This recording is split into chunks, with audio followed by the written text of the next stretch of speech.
जय श्री राधे, जय श्री कृष्णा। कार्तिक मास महात्म्य अध्याय 28 गंगा जल की महिमा। सूजी बोले कि हे ऋषियों, अब आप गंगा जल की महिमा का श्रवण करें। भागीरथ कुल में उत्पन्न सूरदास राजा का मित्र सह नामक एक मित्र था।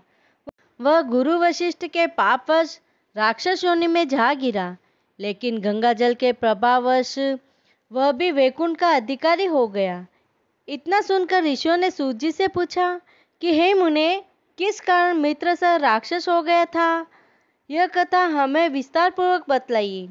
इस पर सूत जी ने कहा कि ऋषियों, धर्म का अनुशीलन करने वाला राजा मित्र सह एक बार अपने मित्रों के साथ शिकार करने के लिए जंगल में गया। वहां पर अनेक मृगों का शिकार करके थक जाने के कारण नदी के तट पर आया। रात भर वह वहीं रहा और सवेरा होने पर फिर से शिकार की तलाश में निकल पड़ा। कुछ दूर जाने पर एक गुफा में उसने बाघ बाघिन को समागम करते देखा। उसने बिना सोचे समझे ही बाघ बाघिन पर तीर चला दिया। तीर बाघिन को लगा और वह तत्काल ही मर गई। बाघिन के मरते ही बाघ क्रोधित हो गया और राक्षस का रूप धारण करके बोला कि अरे दुष्ट, तूने यह घोर अन्याय किया है, इसका मैं तुझसे बदला लेकर रहूंगा। इतना कहकर वह दुखी होकर वहां से चला गया। कुछ वर्ष बीतने पर राजा मित्रसेन ने अश्वमेघ यज्ञ किया, जिसमें ऋषि मुनियों को आमंत्रित किया। गुरु वशिष्ठ देवताओं को हवि देकर यज्ञ समाप्त करके स्नान करने के लिए नदी तट पर चले गए। जैसे ही गुरु वशिष्ठ यज्ञशाला गए, वैसे ही वह राक्षस जिसकी बाघिन को राजा मित्रसेन ने मार डाला था, बदले की भावना से यज्ञ स्थल पर आ पहुंचा। उसने गुरु वशिष्ठ का रूप धारण किया था और मित्र सह को आज्ञा दी कि राजन, आज मैं मांस का भक्षण करूंगा। इतना कहकर वह चला गया। राजा को यह सुनकर बड़ा आश्चर्य हुआ, लेकिन बोला कुछ भी नहीं। उसने रसोइयों को भोजन बनाने का आदेश दिया। राक्षस ने राजा के रसोइयों को अपनी माया द्वारा वहां से हटा दिया और रसोइयों के रूप में स्वयं ही मांस पकाकर रख दिया। जब असली गुरु वशिष्ठ स्नान करके लौटे तो राजा ने स्वर्ण थाल में राजा मांस मिश्रित भोजन उनके समक्ष रख दिया। गुरु वशिष्ठ ने योग दृष्टि से जान लिया कि भोजन में मांस है, अतः वे क्रोधित होकर बोले कि राजन, तुमने मुझे राक्षसी भोजन दिया है, अतः मैं श्राप देता हूँ कि तुम इसी क्षण से राक्षस बन जाओ। गुरु वशिष्ठ का श्राप सुनकर राजा मित्रसेन ने विनम्रता पूर्वक लेकिन आश्चर्यचकित होकर कहा कि गुरुदेव, आपकी आज्ञा से ही तो मांस मिश्रित भोजन बनवाया गया है, फिर आप क्रोध क्यों कर रहे हैं? राजा की बात सुनकर वशिष्ठ जी चौंके और वास्तु स्थिति का पता लगाया। उन्हें जो ज्ञात हुआ वही उन्होंने राजा को बता दिया। राजा भी क्रोधित हो और अंजलि में जल लेकर कहा कि आपने मुझ निरपराध को श्राप दिया है, अतः मैं भी आपका श्राप दूंगा। उसी समय रानी दमयंती वहां आई और बोली कि यह आप क्या कर रहे हैं? आप क्षत्रिय हैं, इस प्रकार गुरु को क्रोध करना आपको शोभा नहीं देता।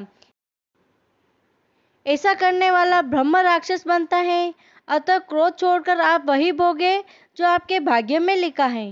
रानी दमयंती की बात सुनकर राजा का क्रोध शांत हो गया, लेकिन वह विचार करने लगा कि उसे अब क्या करना चाहिए।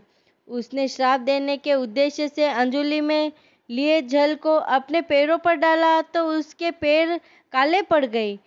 इस कारण उसका नाम कल्मषपात पड़ गया। इसी तरह से वह राक्षस योनि में भी प्रख्यात हुआ। राजा गुरु वशिष्ठ के चरणों में गिरकर क्षमा याचना करते हुए अपनी मुक्ति का उपाय पूछने लगा। गुरु वशिष्ठ ने उसे कहा कि राजन, यह पाप तुमसे अनजाने में हुआ है, इसलिए इस श्राप का प्रभाव मात्र 12 वर्ष तक ही रहेगा। इसके बाद तुम अपने असली रूप में आ जाओगे तथा भगवान विष्णु की भक्ति करके अंत में वैकुंठ में वास करोगे। ऐसा कहकर गुरु वशिष्ठ ने अपने आश्रम में चले गए और राजा मित्र सर राक्षस बनकर घने जंगलों में भटकने लगा।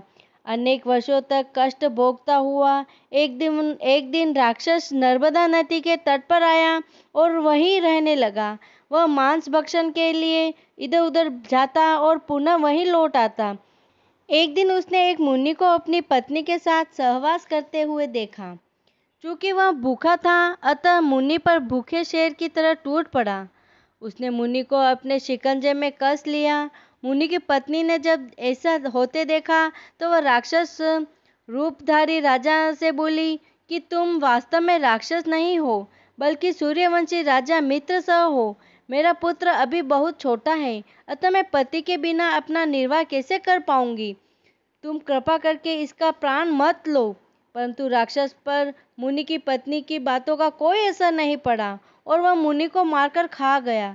मुनि की पत्नी बहुत दुखी हुई। उसने उसे श्राप देते हुए कहा कि तुमने मैथुन करते समय मेरे पति की हत्या की है, अतः जब भी तुम मैथुनरत होंगे तब मरकर राक्षस बनोगे।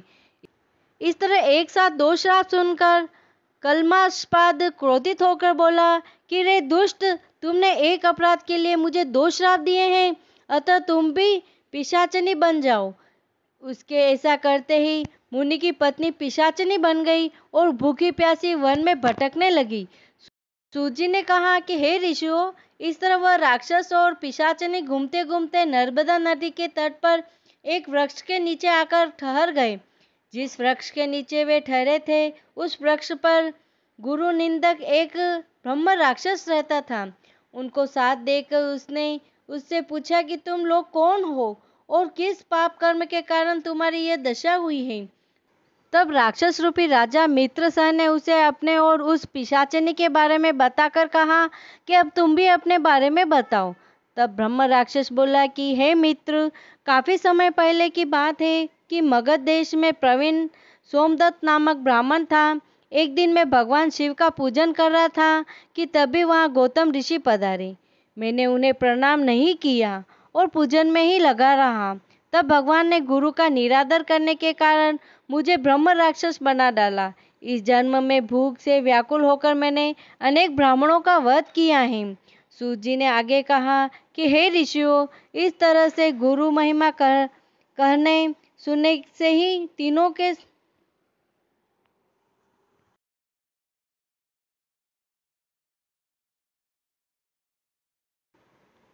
इस तरह से गुरु महिमा कहने सुनने से ही तीनों में ताप समाप्त हो गई।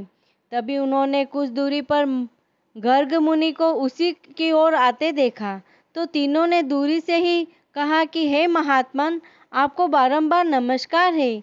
हमने कितने ही ब्राह्मणों को मार मार कर खा लिया है, लेकिन भगवान शिव की भक्ति करने के कारण आप सुरक्षित हैं। इतना सुनकर गर्ग मुनि ने अपने कमंडलू में से तुलसी मिश्रित गंगा जल लेकर उन पर छिड़क दिया।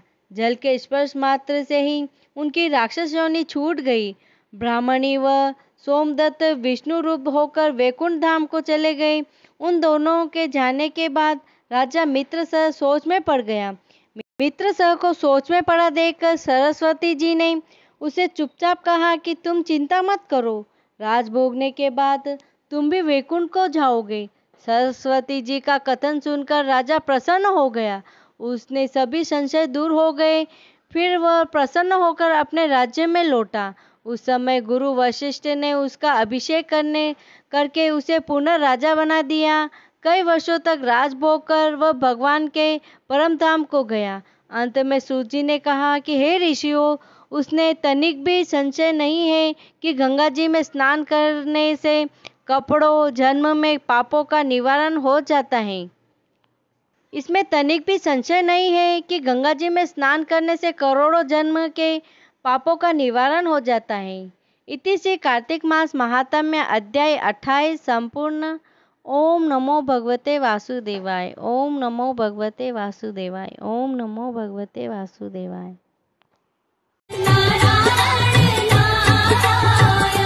श्रीमन्नारायण।